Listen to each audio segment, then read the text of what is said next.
Radhe Radhe everyone, कैसे हैं आप सब। आई होप आप सभी लोग अच्छे होंगे। जैसे कि आप लोग टाइटल से देख ही चुके हैं कि टिप्स बिफोर स्टार्ट।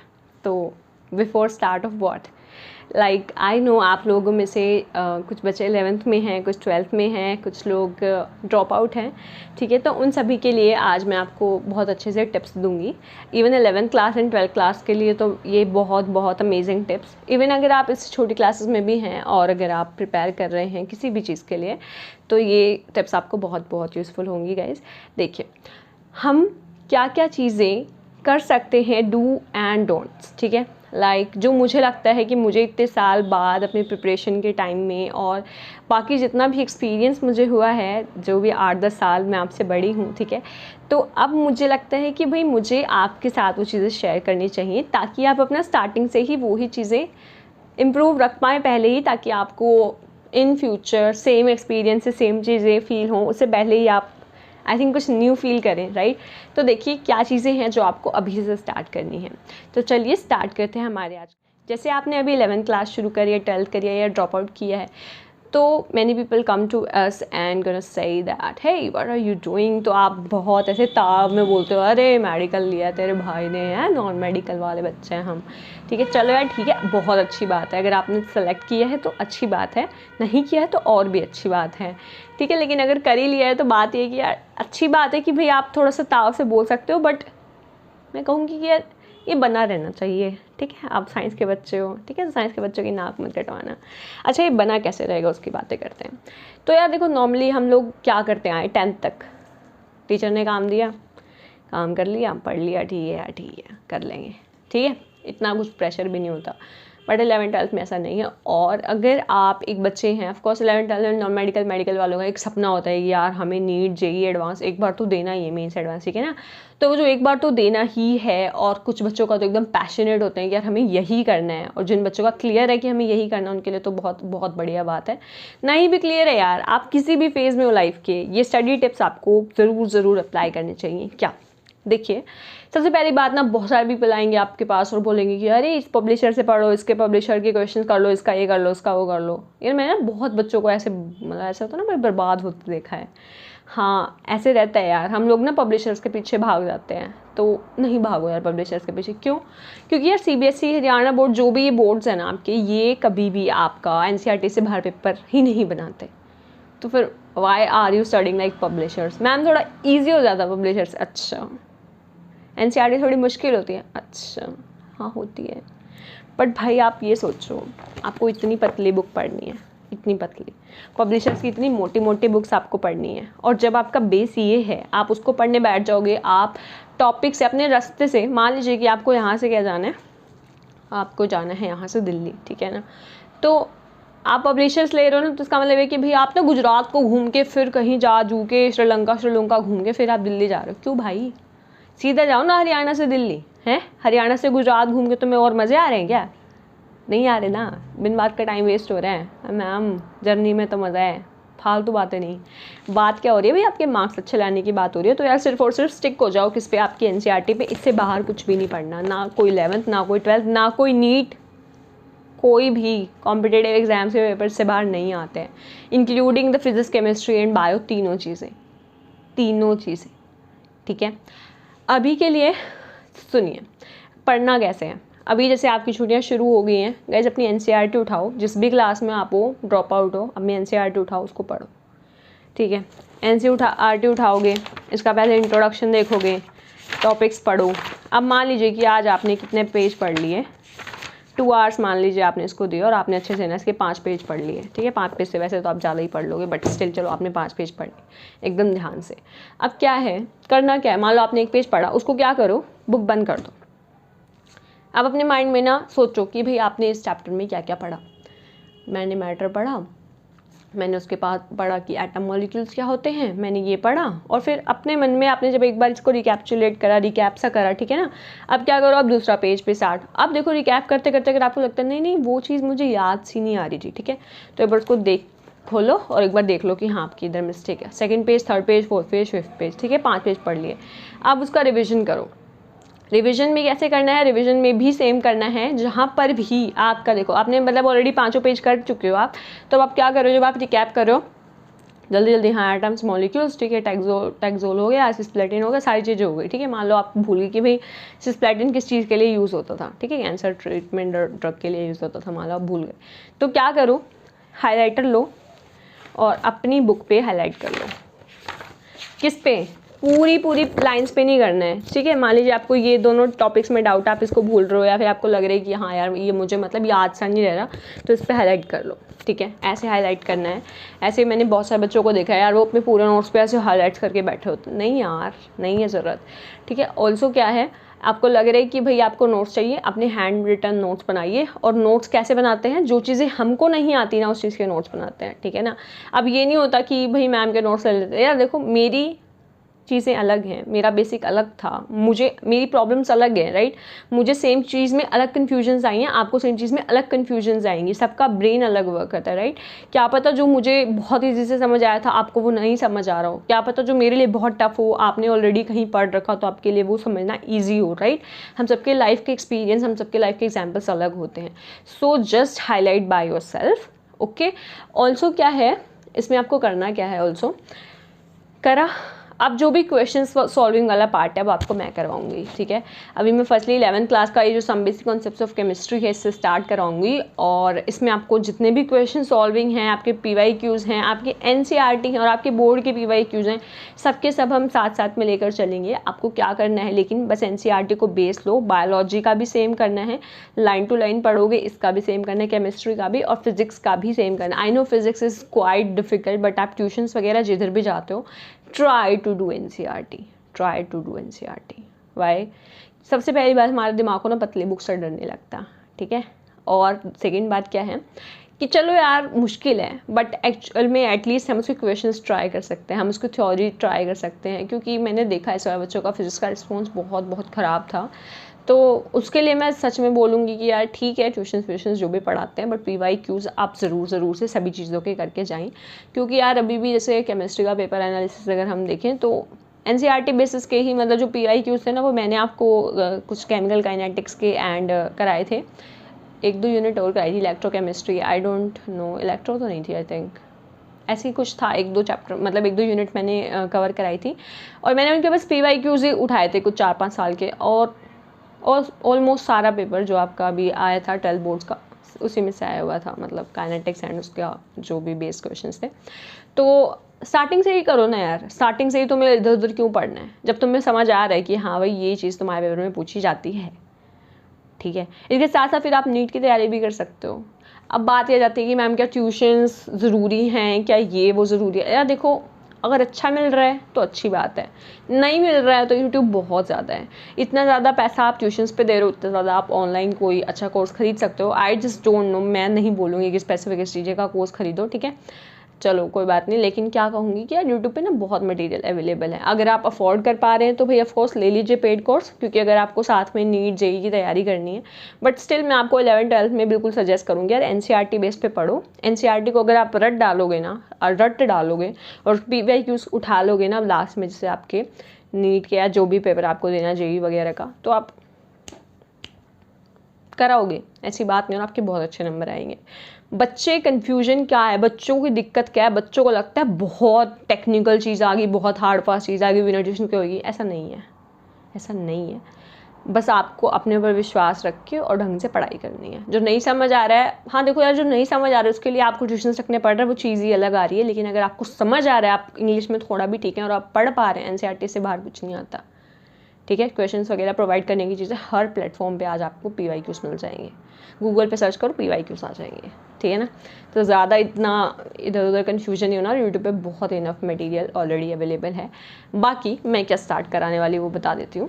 मैं आपको, जैसे मैंने आपको बताया, some basic concepts of chemistry से शुरू कराऊंगी। इससे मैं आपको मोल कंसेप्ट, मोलालिटी और सिग्निफिकेंट फिगर्स में आप किस तरीके से ट्रिक्स से, शॉर्ट मेथड से किस तरीके से आप अपना आंसर, मतलब ये होता है ना कि भाई चेक भी कर सकते हैं हाँ मेरा ठीक आया कि नहीं आया, क्योंकि नीट में आपको क्या करना होता है, बस आपको ट्रिक देखो हाँ ठीक है, देखते ही आंसर लगाना होता है, वो आपका होता है, लेकिन बोर्ड्स में तो आपको सॉल्व करके दिखाना पड़ेगा, तो थोड़ा सा डिफरेंट कॉन्सेप्ट हो जाते हैं। But I am gonna try to include all the questions, ठीक है। तो मैं क्वेश्चन सॉल्विंग पार्ट पे बहुत ज़्यादा ध्यान दूंगी, क्योंकि क्वेश्चंस ही करने होते हैं, और आपको थ्योरी थोड़ी ना पड़ी हुई है, वो थोड़ी ना लिख के आनी है थ्योरी के लिए। लेकिन मैं आपको बता रही हूँ साथ साथ में, जैसे जैसे मैं करा रही हूँ, इवन अभी से आप अपने स्टार्ट करो NCERT पढ़ना, जिससे कि क्या हो, जब मैं आपको क्लासेस दूँ तो आपको ईजी लगे, आपको बहुत ज़्यादा टफ ना लगे, ठीक है। ऑल्सो मैं 12th के लिए भी और 11th के लिए भी GOC स्टार्ट कराने की सोच रही हूँ यार, कि जनरल ऑर्गेनिक्स से शुरू करते हैं। तो आप मुझे कमेंट्स में बताइएगा कि भाई 12th वाले बच्चों को किसी और चैप्टर से शुरू करना है, या फिर मतलब GOC से ही स्टार्ट करें। और इसका तो मैंने डिसाइड ही कर लिया, ये कुछ जनरल फिजिकल केमिस्ट्री का या फिर मान लीजिए चैप्टर आ जाता है, फिजिकल केमिस्ट्री में इंक्लूड हो जाता है, तो ये वाला चैप्टर हम करेंगे। तो उसके लिए मैं आपको ऑलरेडी बता चुकी हूँ कि NCERT आपको रेफ़र करनी है, कि कहीं और नहीं भटकना है, रास्ता मत भटकिए, हरियाणा से दिल्ली जाना, हरियाणा से दिल्ली जाइए, ठीक है। तो ऑल्सो क्या कहना चाहूँगी मैं, हाँ, ऑल्सो वन मोर थिंग यार, बच्चे ऐसे बोलते हैं NCERT समझ नहीं आती, या हमारा दिमाग इतना नहीं चलता, या किसी का बच्चे का ज़्यादा दिमाग चलता है। लिसन टू मी, सबका दिमाग सही चल रहा है, तुम्हारा जल्दी चल रहा है, लेट चल रहा है, कोई मैटर नहीं कर रहा, सभी के सभी। पता है यार, मैं बताती हूँ, कोई भी ना ये नहीं होता कि हाँ किसी को भगवान ने ना मतलब एकदम एक्स्ट्रा चीज़ें दे रखी है, लो भैया लो, नहीं यार, सबको अपने ऊपर ना वर्क करना होता है। कोई लोग दिखा के वर्क करते हैं, हाँ देखो मैं आज इतने घंटे पढ़ा, कोई लोग चुपचाप बस अपना घर जाके बैठ के अपना पढ़ाई करते हैं, self study is the key, ठीक है ना। तो आपको करना क्या है, आपको अपना चुपचाप नहीं बैठ के पढ़ाई करनी है, ज़्यादा अपने फ्रेंड्स के जगह में, अरे हाँ तेरा कितना हो गया, हाँ मेरी इतना होगा, नहीं यार, बहुत कम फ्रेंड्स है यार। हाँ अगर आपको कोई फ्रेंड आपसे बिल्कुल ट्रू है तो ठीक है, उस पर विश्वास करिए और बताइए, अदरवाइज मत बताइए यार, कुछ नहीं हो रहा बताने से, चुपचाप अपनी बस कहते हैं ना कि भाई साइलेंस से मेहनत करो, ठीक है। Let your success makes the noise, ऐसा कुछ जो भी थॉट होता है, जो भी क्वाट है। बट स्टिल मैं आपको यही बोलूँगी कि यार एक तो डिस्कशन, क्योंकि यार अपने फ्रेंड्स ऐसे बोलेंगे, तुम बोलोगे अच्छा भाई पढ़ना शुरू कर दिया, नहीं यार मैंने तो कुछ नहीं करा, नहीं यार मैंने तो कुछ नहीं, तुम्हारा भी मन करेगा अरे छोड़ सो जा, बेशक चाहे तुम ना गिल्ट में उठो, नहीं यार आज तो पढ़ना है, फिर तुमने फ्रेंड को कॉल कर दिया, तुम्हारे फ्रेंड का कॉल आएगा, भाई कितना पढ़ा, नहीं पढ़ा यार, और उसने भी तो नहीं पढ़ा, बेशक से वो पूरा करके बैठा हो, तुम्हें क्यों बताएगा। तो बच्चों जैसे तुम्हारी एज है ना यार, इस एज में तुम्हारा ऐसे रहता है कि भाई कोई भी बच्चा कुछ भी बोलेगा, तुम्हारा ध्यान इधर उधर होएगा, सब लोग तुम्हें अपने दोस्त लगेंगे, सारी चीज़ें बहुत अच्छी अच्छी लगेंगी, और बुरी भी लगेंगी तो भी लगेगा अरे इसने हमें धोखा दे दिया। भाई देखो फालतू बातें हैं, इन चीज़ों में पढ़ो ही मत, लफड़े बिन बात के। बॉलीवुड ने ना गलत क्राइटेरिया सेट करें कि हाँ प्यार मोहब्बत फलाना फलाना, देखो यार एक्चुअल में पता है क्या होता है, ये चीज़ें हैं ठीक है, तुम ह्यूमंस हो, फीलिंग्स हैं, और ऑफ कोर्स तुम्हारी एज भी है, बट लिसन 90% जो चीज़ें हैं वो ट्रू नहीं है, जो तुम्हें दिख रही हैं 90% लोग वो जो दिख रहे हैं वो ट्रू नहीं है। तो अगर आप किसी भी चीज़ में फंसे हुए हैं, या फिर आप किसी चीज़ में इंडल्ज्ड हैं, किसी पर्सन में इंडल्ज्ड हैं कि हाँ यार ये पर्टिकुलर बंदा या बंदी, अगर आपको लग रहा है कि हाँ ये मेरी ज़िंदगी संवार देगी, लिसन, आज से 5 साल बाद ना किसके साथ कौन होगा ना किसी को नहीं पता है, ठीक है ना। तो इससे पहले कि आप उन पे इन्वेस्ट करो, उससे पहले अपना NCERT में इन्वेस्ट करो। वन मोर थिंग, अब मैं आपको बताने वाली हूँ बहुत अमेजिंग थिंग, कि यार ऐसा नहीं है दैट पढ़ाई is depressing, ignoring is depressing. क्या मतलब है इस बात का, बच्चे बोलते हैं कि यार पढ़ाई नहीं हो रही हमसे, हम पे प्रेशर है, हम डिप्रेस हो रहे। भाई लिसन टू मी, कितना भी प्रेशर हो, बट अगर तुमसे पढ़ाई हो रही है ना तो तुम डिप्रेस नहीं हो। डिप्रेस कब हो, जब तुमने जो सोचा वो तुम नहीं कर पाए, तब तुम डिप्रेस हो, ठीक है ना। तो ऐसे मत सोचो कि यार हम डिप्रेशन में हैं, हमें यार कुछ नहीं होता, डिप्रेशन कुछ भी नहीं होता, मत सोचो। क्योंकि हम ना जो चीज़ ऐसे लाइफ में होता है ना, हम जो भी चीज़ देखेंगे, जो भी चीज़ आप देखो आपको वही दिखेगी। जैसे कि मैं आपको एक बताती हूँ, आपने मान लीजिए कि आपको एक किसी का कोई पैंट है वो आपको पसंद आया, मान लीजिए आपको किसी का टी शर्ट कोई पसंद आया, ठीक है, चलिए मेरा ही टी शर्ट लगाइए भाई, आपको टी शर्ट पसंद आया। अब आप क्या करेंगे, यार मैम ने जो टी शर्ट पहना था ना उसका कलर अच्छा था। अब आप जिधर भी देखेंगे ना आपकी आंखों को ना वो कलर दिखाई देगा, ठीक है। जैसे कि भाई मुझे किसी ने बताया कि भाई एक ना मार्क होता है, जैसे किसी भी चीज़ के साथ, देखिए इस तरीके का मार्कर पे भी एक नंबर लिखा हुआ है, ठीक है, आई डोंट थिंक आपको दिख रहा है नहीं। तो मुझे ऐसे बोला कि भाई ये मार्क ना हर चीज़ के पीछे होता है, तो बेशक से मेरे लिए ना वो मतलब ब्लर था, लेकिन जब मुझे किसी ने बोला ना कि भाई ये देखो, तो मेरे को ना ऑटोमेटिकली दिखाई देता था कि हाँ देखो कोई भी हम खाने का पैकेट खरीद रहे हैं, कुछ भी खरीद रहे हैं, कोई भी चीज़ खरीद रहे हैं ना मटीरियलिस्टिक थिंग, उस पर ये हमें मिल रहा है, ठीक है ना, ये नंबर मिल रहा है, मतलब ये मार्क जो भी है ये आपका ISI कोड, पता नहीं आई डोंट नो क्या ही होता है, बट ऐसे कुछ था ये। तो समझ रहे हो एक्चुअल में जो चीज़ें हमारे लिए ब्लर हैं, जो डिप्रेशन हमें पता ही नहीं क्या होता है, और लोग हमें बोलते हैं कि हम हम आजकल बहुत सुनते आ रहा है डिप्रेशन, तो फिर हमें फील होता है हाँ I am in depression, no, you are not. Actually you are focusing on depression. You want to be in depression यार. If you don't want then कौन है वो, तुम जानते भी नहीं हो उस पर्सन को. कौन है वो? डिप्रेशन नाम का बंदा है ही नहीं भाई, तुम्हारी डिक्शनरी में ही नहीं है. ठीक है, ओके. वन मोर थिंग सुनो यार, बात क्या थी? सेल्फ स्टडी की. अब हम लोग क्या करेंगे, हम टीन ट्यूशन्स लगवा लेंगे, हम इधर उधर घूमेंगे, ये वो, ठीक है यार, होता होगा लाइफ का पार्ट. बट एक्चुअल में जो आपके मार्क्स होते हैं ना, वो आपके मार्क्स आपको सेल्फ स्टडी से ही मिलते हैं. ये बात अपने दिमाग में डाल के ताला मार लो. ठीक है, तो सेल्फ स्टडी को कभी भी पीछे नहीं करना कि नहीं पीछे पीछे नहीं, ऐसा नहीं करना. ऑल्सो आपको ज़रूरी नहीं है कि भाई आप हमेशा क्या करो कि भाई टीचर जो बोल रहा है सबके साथ सब कुछ लिखो, सब कुछ लिखो, सब कुछ नहीं, सब कुछ नहीं लिखना आपको. इसके लिए भी मैं आपको, अगर आप चाहोगे कि भाई एक्चुअल में आपको क्लास में नोट्स कैसे बनाने हैं, इन क्लास नोट्स कैसे बनाने हैं, वो चीज़ें मैं आपको ज़रूर बताऊँगी वीडियो में. नेक्स्ट वीडियो में आप मुझे कमेंट्स कर देना. ऑल्सो क्या है यार, क्लास में ही जो before class and after class, मान लीजिए ट्यूशन टीचर की बात करते हैं, वो 10 मिनट मान लीजिए लेट हो गए हैं, या फिर 10 मिनट जल्दी चले गए हैं, या फिर किसी वजह से आप ट्यूशन पे बैठे हैं या फिर आप क्लासरूम में बैठे हैं, तो instead of gossiping with your friend, hey what you eat, ठीक है, उसे देख, वो उसको देखियो, देखिए उसके कपड़े देख, वही देख, ऐसे इन चीज़ों में घुसने की बजाय, दूसरों की लाइफ में अपनी उंगली या फिर अपनी टांग अड़ाने की बजाय क्या करना है आप लोगों को सिंपली जो आपने 5 पेज कल पढ़ लिए थे, उन 5 पेजों को एक बार अपने दिमाग में या फिर अपना एक बार देख के इसको रिविजन मार लो. क्यों? क्योंकि हमारे ब्रेन की एक प्रॉपर्टी होती है कि वो चीज़ें भूल जाता है. ठीक है ना. तो जब वो चीज़ें भूल ही जाता है यार, तो आपको करना क्या है, आपको इसको बार बार रिवाइज करना है. क्योंकि topper is not inbuilt topper, by default वो टॉपर कभी नहीं था. उसने क्या करा, उसने इन चीज़ों को, मान लीजिए आपने एनसीईआरटी को 25 से 50 बार पढ़ लिया, ठीक है, तो क्या होएगा बताओ यार. ये चीज़ें आपको इतनी बार देख लोगे, आप इतनी बार इसको पढ़ चुके हो, इतनी बार आप इन चीज़ों को देख चुके हो कि आपको ये चीज़ें ऑटोमेटिकली आपके दिमाग में ना बैठ जाएंगी. हाँ, ये चीज़ें हैं. लाइक कोई गाना है, मान लीजिए आपने कोई गाना अपने बचपन में सुना था, लेट इट बी, कोई भी SRK का सॉन्ग ले लेते, तुमसे मिल के दिल का है जो, हाँ, क्या आपने वो गाना कभी याद करा था? लिरिक्स निकाल के याद करा? आज तक नहीं करा. स्टिल आपको वो गाना अभी तक याद है. क्यों? चलो ठीक है, आप थोड़े से न्यू जनरेशन के बच्चे हो, तो आप अपनी जनरेशन का कोई भी गाना जो आपने बचपन में सुना था वो देखो, क्या आपने उसको याद करा था? नहीं यार, हम कभी भी ऐसी चीज़ें याद नहीं करते. वो हम इतनी बार सुनते हैं कि हमें याद आता है. तो सिमिलरली पढ़ाई को इतनी बार रिवाइज करो कि आपको वो दिमाग में बैठ जाए. मैम क्या इतना टाइम है हमारे पास? भाई 1 साल है तुम्हारे पास, दिन में 24 घंटे हैं तुम्हारे पास. 24 घंटे में से 6 घंटे तुम सो भी रहे हो, चलो 8 घंटे सो रहे हो तुम, उसके बाद भी कितने रह गए बताओ? 16 रह गए. ठीक है ना. तो उनका यूटिलाइजेशन करो यार. 16 में से मैं नहीं कह रही 16 के 16 पढ़ो, 9 घंटे पढ़ लो, बहुत है, बहुत आग लगाओगे तुम. ठीक है. और छुट्टियों में तो यार बहुत इसका इस्तेमाल करो. अपना रूटीन बनाओ, शेड्यूल बनाओ, अपना एक्सरसाइज करो सुबह मॉर्निंग उठ के, उसके बाद अपना पढ़ने बैठो 2 घंटे, फिर अपना ब्रेकफास्ट कराओ, उसके बाद फिर 2 घंटे पढ़ लो, उसके बाद फिर से कुछ भी भाई अपना जो भी आपको एक्टिविटी करनी है, कुछ न्यू स्किल सीखना है, आपको मम्मी और से बात करके आनी है, जो भी, गॉसिपिंग मत करना, पर उसने ऐसे कर लिया, उसने इतनी पढ़ाई कर ली. दोस्तों को कॉल करना बिल्कुल प्रेफर मत करो, जितना हो सकता है अवॉइड करो. और एक बहुत अच्छी हैबिट जो मैं बताऊंगी कि यार, जो मुझे ऐसा फील होता है कि मेरे साथ हो रही है, बी ग्रेटफुल. हाउ मैम, कैसे? यार देखो, सुबह उठो, अपना फ्लोर टच करो, धरती माता को प्रणाम करो और थैंक यू बोलो यार. थैंक यू उस हर चीज़ के लिए. आप सांस ले पा रहे हो, आपकी पलक झपक पा रही है, आपकी आंखें बढ़िया से हैं, आपका दिल धड़क रहा है, आपके सारे हाथ पैर सब कुछ सलामत है, आप पे सब कुछ, आप पे मम्मी पापा हैं.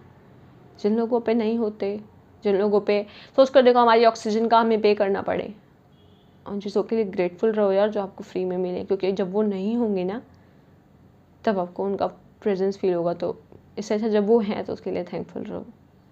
ठीक है. आई डोंट नो अभी मैंने क्या गलत वे में इस टॉपिक को घुमा दिया, बट स्टिल मैं चाहूँगी कि आप सब लोग ये जो शेड्यूल है ये अपना इन छुट्टियों में अपना अप्लाई करें, ताकि आप इस शेड्यूल को पूरा साल मेंटेन करके और अपने एग्ज़ाम्स के लिए बहुत अच्छे से प्रिपेयर कर पाएँ. So thank you so much for watching guys. This is me Naina and I hope this video will definitely gonna help you. और ऐसे कि आपको जिस जिस कॉन्सेप्ट पे या जिस जिस चीज़ पे लाइक बहुत सारी स्टडी टेक्निक्स भी हैं, तो उन सब पे भी अगर आपको वीडियोस चाहिए हैं तो मैं टाइम टू टाइम बनाती भी रहूँगी, और नहीं तो आप मुझे कमेंट सेक्शन में भी ज़रूर बताइए कि नेक्स्ट वीडियो आपको कौन सा टॉपिक पे चाहिए। ऑल्सो आपकी जो केमिस्ट्री है, some basic concepts of chemistry, बहुत ही अच्छे और बहुत ही ईजी तरीके से मैं आपको बहुत ही सरलता से कराऊंगी। तो just keep calm and do subscribe if this video is helpful for you. Okay, thank you so much. Bye and Radhe Radhe everyone.